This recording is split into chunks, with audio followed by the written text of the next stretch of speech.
So you find yourself with a bit of time on your hands and you've always wanted to get a press up just right. So here's how to nail your press up in 3 easy steps. Step 1. Get your positioning just right.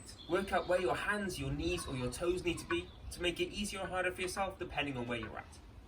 So if we're beginning off and we're just starting with our press ups, then we're going to start in our box position. Those knees are going to be underneath those hips and there's not going to be much space between our hands and our knees. That's going to make life nice and easy because those angles are easy to work with. If we're moving ourselves on a little bit and we've already got that nailed, then we're going to move those knees back a little bit further to create more of an angle, which means we have to do a little bit more work. And if we're a pro, then we can bring those toes up onto the floor and that brings the whole body off the ground into our top full press up position, and that's going to be the toughest of all. So that's going to be the one we're going to be aiming to get towards over say a couple of weeks. Tip number 2 is your hand and elbow position. We always want to make sure that those hands are underneath those shoulders so that we're nice and square. We don't want those hands out in front of us, we don't want those hands back behind us, and we don't want them flared out to the sides either. All of those things put unnecessary pressure through our shoulders and they're going to make life just that bit harder, which right now is not what we need.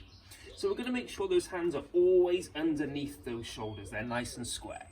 And as we come into our press up, we're not going to let those elbows flare outwards, because again, that's putting way too much pressure through those shoulders, and again, we just don't need that. So as we come into our press position, we're going to make sure those elbows track at about 90 degrees. So whether we're down in that angled box position, that regular box position, or that full press, we're going to make sure those elbows track about 45 degrees by the side of the body, and we're going to work through a nice full movement. So those elbows aren't flaring out, we don't want any of this going on. They're not super close, they're just nice and relaxed into that 45 degree angle. And it's the same if we're on our knees or in that box position. We want that head going forwards, so we're not trying to get that head in line with the hands. We're staying nice and square over those hands, underneath those shoulders, down and driving up. And tip number 3 is depth. We want a nice range of movement through every single rep. You'll see everybody in the gym doing press ups like this. That's doing nothing for you and definitely isn't helping you get a good press up technique. We want to be working down towards the floor in a nice big movement. The bigger the movement, the more muscles are working, the more we get out of that press up.